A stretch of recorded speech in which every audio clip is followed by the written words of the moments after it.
Hello दोस्तों, bio मंत्रा classes में आप सभी का स्वागत है। आज हम सभी इस वीडियो में तंत्रिका कोशिका के प्रकार पढ़ेंगे। इससे पहले वीडियो में तंत्रिका कोशिका का सचित्र वर्णन पढ़े थे, तो बोर्ड एग्जाम के लिए बहुत ही इम्पोर्टेंट है। चलिए स्टार्ट करते हैं। तंत्रिका कोशिका के प्रकार, टाइप्स ऑफ न्यूरॉन। न्यूरॉन 4 प्रकार के होते हैं: अध्रुवी न्यूरॉन, एक ध्रुवी न्यूरॉन, द्विध्रुवी न्यूरॉन, बहुध्रुवी न्यूरॉन।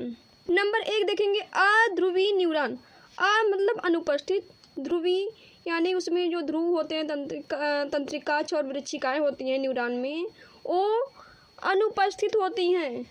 देखेंगे लिखा हुआ, कोशिका प्रवर्ध होते हैं लेकिन कोई भिन्नता नहीं होती है। कोशिका प्रवर्ध यानी कि जो शाखाएं होती हैं वो उपस्थित है, लेकिन इसमें कोई भिन्नता नहीं होती है कि ये डेंड्राइट्स हैं, कौन सा इसमें एक्जान है, मतलब कि कौन वृश्चिकाएं हैं और कौन तंत्रिकाक्ष है, वही भिन्नता नहीं होती है। इसीलिए इसे अध्रुवी न्यूरॉन कहते हैं। कोई ध्रुव क्लियर नहीं है। इस प्रकार का न्यूरॉन निडेरिया के जंतु में पाया जाता है। निडेरिया जो फाइलम होता है, उस फाइलम के जंतु में अध्रुवी न्यूरॉन पाया जाता है। अगला है एक ध्रुवी न्यूरॉन। एक ध्रुवी न्यूरॉन यानी कि इसमें एक ध्रुव होंगे, ठीक है, एक प्रवर्ध होंगे, एक प्रवर्ध होते हैं लेकिन 2 भागों में बट जाते हैं। एक स्ट्रक्चर देखेंगे यहाँ पे, ये है एक ध्रुवी न्यूरॉन। इसमें देख रहे हैं कोशिकाक्ष है, कोशिकाक्ष से एक प्रवर्ध निकले हैं, लेकिन थोड़ा सा आगे जाके वो 2 भागों में बट गए हैं। एक बन गया है वृश्चिकाएं और एक बन गया है तंत्रिकाक्ष। प्रकार का न्यूरॉन भ्रूण कोशिका में पाया जाता है।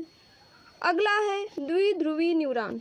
2 प्रवर्ध, एक वृश्चिका, एक तंत्रिकाक्ष होता है, यानी कि इसमें 2 प्रवर्ध होंगे।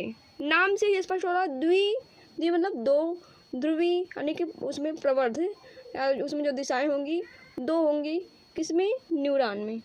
स्ट्रक्चर में देखेंगे, ये है द्विध्रुवी न्यूरॉन। एक कोशिकाक्ष है और कोशिकाक्ष से एक साइड से वृश्चिकाएं निकला है और एक साइड से तंत्रिकाक्ष है। इसी को कहते हैं द्विध्रुवी न्यूरॉन। इस प्रकार का जो न्यूरॉन है नेत्र के रेटिना में पाया जाता है। अगला है बहुध्रुवी न्यूरॉन। बहु मतलब बहुत से प्रवर्ध है। एक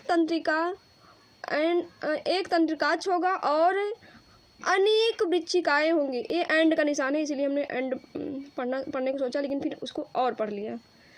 तो बहुत से प्रवर्ध होंगे, एक तंत्रिकाक्ष होंगी, अनेक वृश्चिकाएं होंगी, यानी तंत्रिकाक्ष केवल एक ही होगा लेकिन वृश्चिकाएं अनेक होंगी, जिसका हम लोग कल वर्णन किए थे, वो बहुध्रुवी न्यूरॉन था। स्ट्रक्चर में देखेंगे तो ये है कोशिकाक्ष।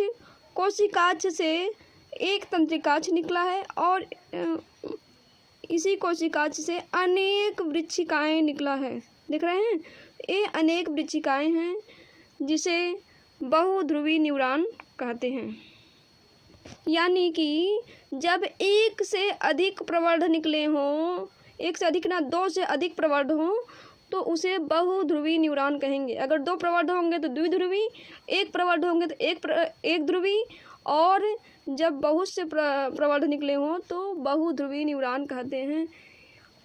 एग्जाम्पल इसका है, ज़्यादातर इसी प्रकार के कोशिका होती है, यानी कि इस प्रकार का न्यूरॉन जो है बहुत सी कोशिकाओं में पाया जाता है। यानी कि ह्यूमन बॉडी है तो इसमें ज़्यादातर बहुध्रुवी न्यूरॉन ही पाया जाता है।